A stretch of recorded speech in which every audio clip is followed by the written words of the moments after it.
After being installed as the town's new mayor, Mike Florence attends his first meeting of the ruling council. So Mike, who will be running your diner now that you are mayor? I have promoted Sean Flowers to manager and the place will be hiring at least 2 more people to fill positions as needed. I see all the others have arrived, so let us begin. The September 2034 meeting of the town's ruling council will now come to order.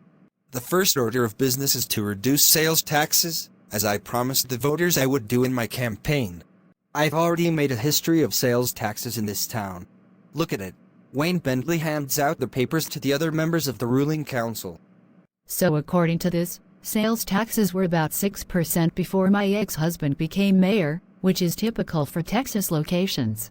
Then once he took over, he dropped sales taxes to only 1%, and that caused the town's public debt to skyrocket. I had no idea he was being so irresponsible. Sales taxes remained extremely low, and as a result, the town's government could no longer pay for services like water sanitation or road maintenance, which were thus neglected.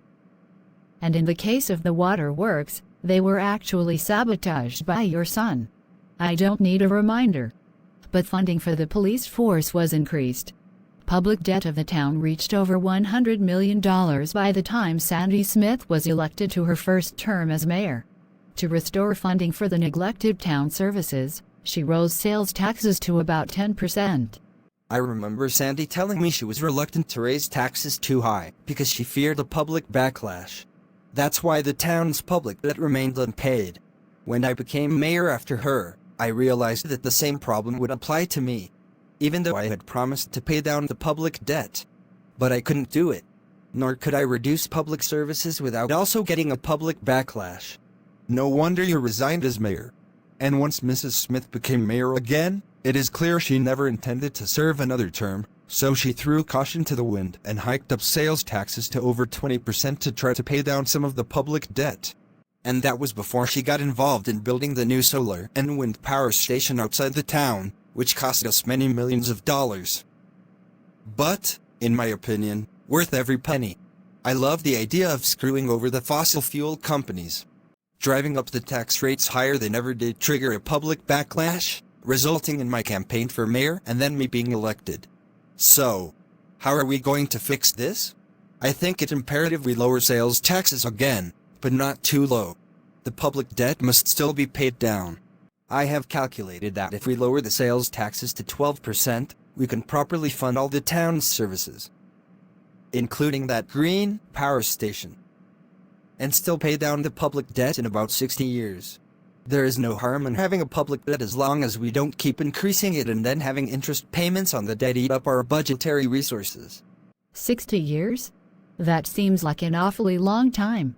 Why not just pay it off as soon as possible? That does seem like an acceptable compromise, and it does mean I keep my campaign promise. Let's vote on it. All in favor of the tax reduction, raise your right hand. Yes. Agreed.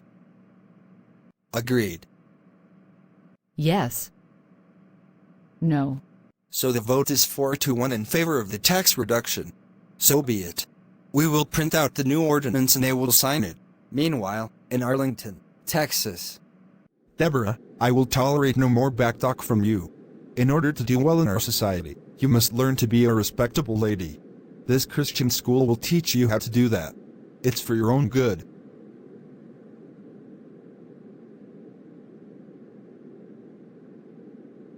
Hello, and welcome to the Christian Way Academy of Arlington.